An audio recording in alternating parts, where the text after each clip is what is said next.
Hi friends, welcome to our channel Triveni spoil. మన ఛానల్ని first time visit చేసే వాళ్ళు వీడియోస్ చూసి మీకు నచ్చినట్లయితే లైక్ చేయండి.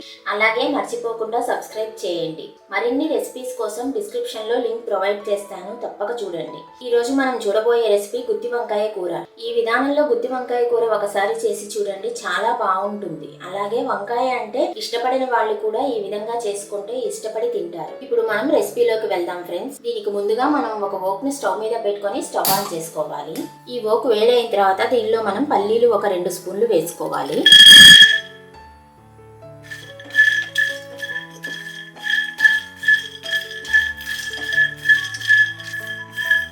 ఇప్పుడు దీనిలో మనం ఎండు కొబ్బరి ఒక 2 స్పూన్లు, 1 స్పూన్ ధనియాలు, 2 స్పూన్ల నువ్వులు, 1/4 టీ స్పూన్ మెంతులు, 1 టీ స్పూన్ జీలకర్ర, 2 యాలక్కాయలు, దాల్చిన చెక్క, 4-5 లవంగాయలు, కొంచెం క్యాష్యూ వేసుకోవాలండి. వీటిని మనం రోస్ట్ చేసుకోవాలి.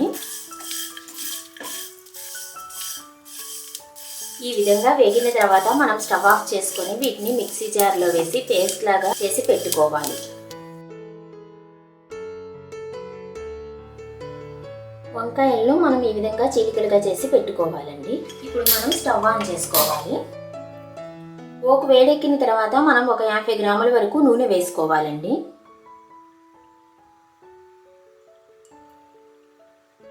ఇప్పుడు ఈ నూనెలో మనం ముందుగా కట్ చేసి పెట్టుకున్న వంకాయలను వేసి డీప్ ఫ్రై చేసుకోవాలి.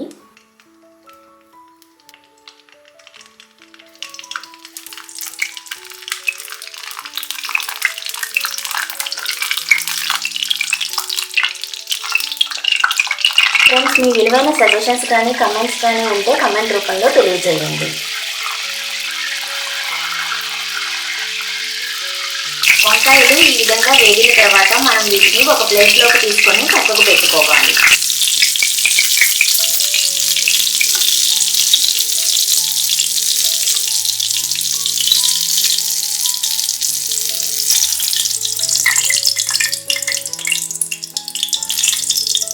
ఇప్పుడు ఈ నూనెలో 1 స్పూన్ ఆవాలు, 1 స్పూన్ జీలకర్ర వేసుకోవాలి.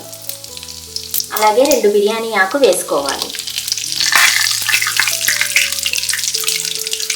ఇప్పుడు దీనిలో మనం కట్ చేసి పెట్టుకున్న ఉల్లిపాయలు, పచ్చిమిరపకాయలు వేసుకోవాలి.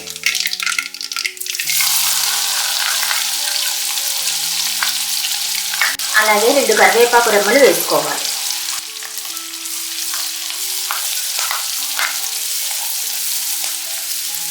వీటిని మనం గోల్డెన్ బ్రౌన్ వచ్చే వరకు బాగా వేయించుకోవాలి. ఉల్లిపాయలు ఈ విధంగా బాగా వేగిన తర్వాత దీనిలో మనం అల్లం వెల్లుల్లి పేస్ట్, ముందుగా మనం మిక్సీ వేసి పెట్టుకున్న మసాలా పేస్ట్,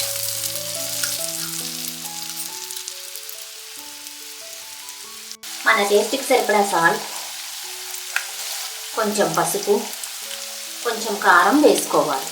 ఇప్పుడు దీన్ని మనం బాగా మిక్స్ చేసుకుంటూ బాగా వేయించుకోవాలి.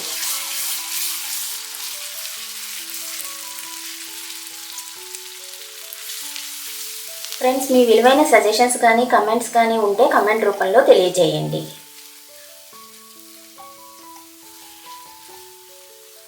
ఇప్పుడు దీనిలో మనం 1 కప్పు నీళ్లు పోసుకోవాలి.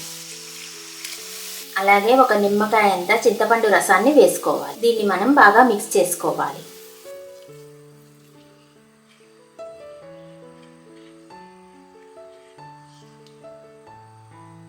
ఇప్పుడు దీనిలో మనం ముందుగా వేయించి పెట్టుకున్న వంకాయలను వేసుకోవాలి.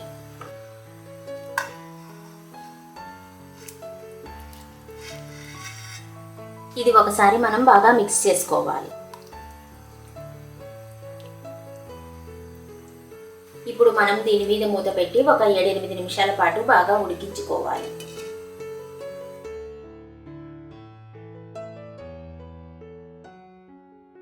ఈ విధంగా నూనె పైకి తేలిన తర్వాత మనం స్టవ్ ఆఫ్ చేసుకొని దీన్ని ఒక సర్వింగ్ బౌల్లో తీసుకోవాలి. చూస్తేనే అదిరిపోయేటట్టుండే గుత్తి వంకాయ కూర ఈ విధానంలో చేసుకుంటే చాలా బాగుంటుందండి. ఫ్రెండ్స్, మీ విలువైన సజెషన్స్ కానీ కమెంట్స్ కానీ ఉంటే కమెంట్ రూపంలో తెలియచేయండి. Thanks for watching.